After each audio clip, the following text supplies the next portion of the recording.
In 1979, lightning finally struck AC/DC.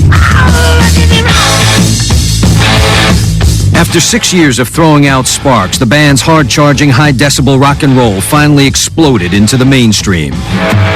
No stop signs, speed limit. They weren't glitter rockers, they weren't heavy metal. Their schoolboy drag aside, AC/DC were in a class by themselves, with a sound all their own. The main thing about it is that it gives rock music a real kick in the guts, you know?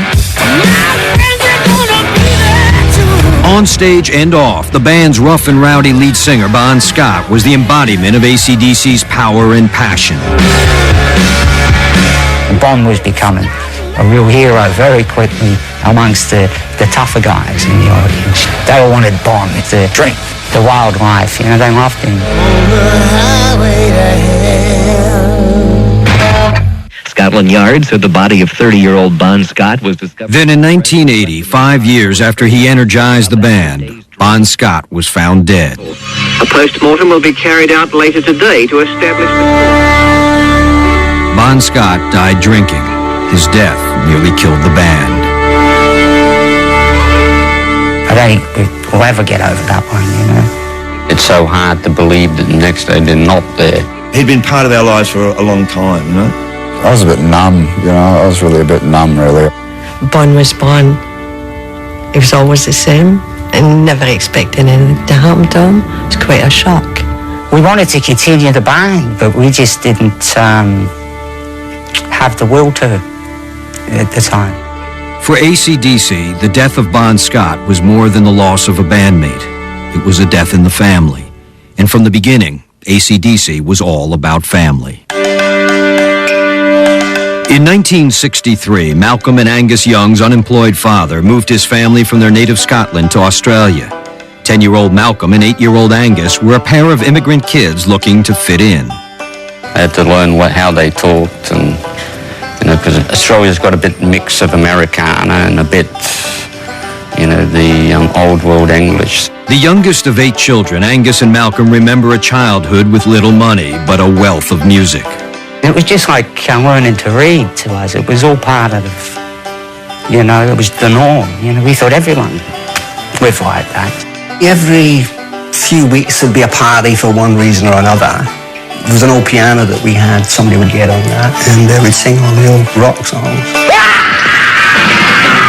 Malcolm and Angus grew wild about rock and roll, especially when their older brother George formed his own band. The Easy Beats became a big hit down under.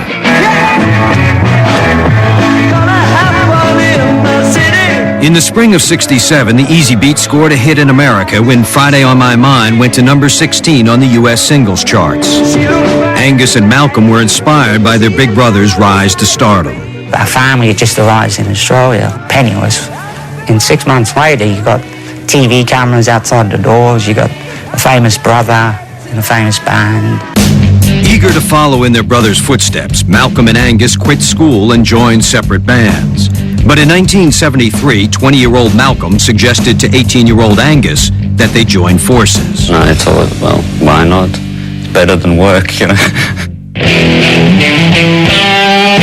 We told our parents we were both in the same band. They said, oh, I'll give you a week to survive, because we fought all the time. But when big brother George came home from a concert tour, he was impressed by what he heard. All of a sudden the Kid Brothers were still the Kid Brothers, but my God, they knew how to play. Angus and Malcolm's band needed a name to match their high-powered sound. Their sister Margaret's sewing machine triggered a flash of inspiration. Well, there was a sewing machine that had AC/DC on the back of it. And we were tossing around names for weeks. And she just said it one night, and everyone went, that's good. To the brothers, AC/DC implied power and energy, but a local cab driver let them know that AC/DC had an alternate meaning. Hey, you know what that means, don't you? You guys aren't all gay. I said, what? You looking for trouble, pal, you know? He said, no, seriously. Bisexual, it's AC/DC. I go, oh, we better change the name. The name stuck, as did another gimmick courtesy of Sister Margaret's sewing machine. She said to Angus, Angus, you're still more like a schoolboy, Angus, you don't wear a schoolboy uniform. I think she said it jokingly, but the next thing, she was stitching up school suits for him. It's a fun thing, I said, you can go as a schoolboy, then you can graduate and come back out in the jeans. George, my other brother, he used to try and butter me up. He said, you'll be rich very quick.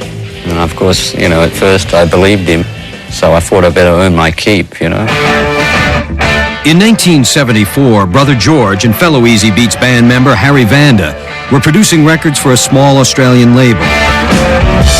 They decided to record AC/DC. There was no sort of, do they have it or don't they have it? It was obvious that they had something. AC/DC's first single was released in July of '74.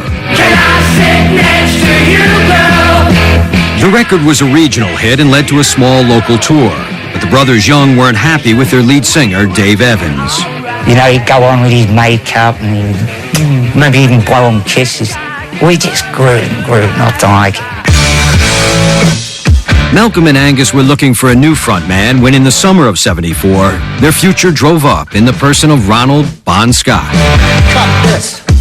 He was kind of weird. He pulled up in this old beat-up 50s car, You could barely see. You just saw this sort of maniac head and this, this crazy guy coming flying down the road. I'm hot, and when I'm not, I'm cold as ice. Like the Young brothers, Bon Scott was another Scottish immigrant raised in Australia. When we met him for the first time, it was like we'd known him forever. No with Bon, no with us guys. He always became a brother. Bon was a headstrong, wild child, bound and determined to be a rock star. All he wanted to do was be the singer in a band. You couldn't stop him once he made up his mind. That was what he wanted to do, and he just did it. Bon dreamed of fame, but found trouble instead. By 1974, he had already served jail time for assaulting a cop and had recently survived a near-fatal motorcycle crash.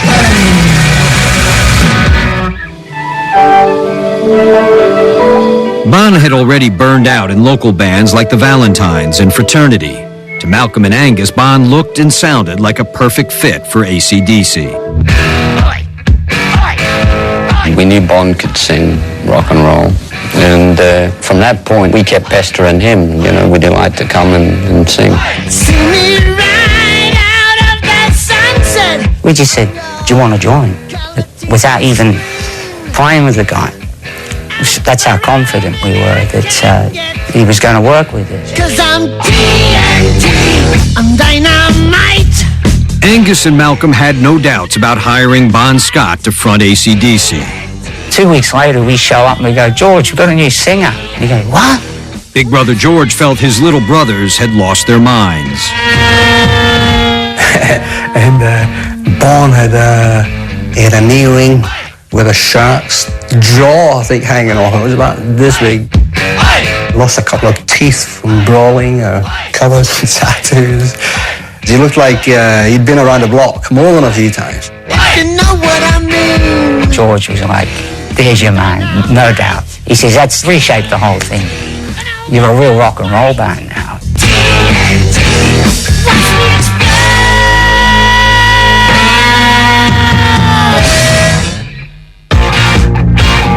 Coming up, AC/DC invades London. It's the wrong way! Get it up if you want to rock and roll! And later, death comes calling. Angus called me, and I was just totally stunned. When Behind the Music continues.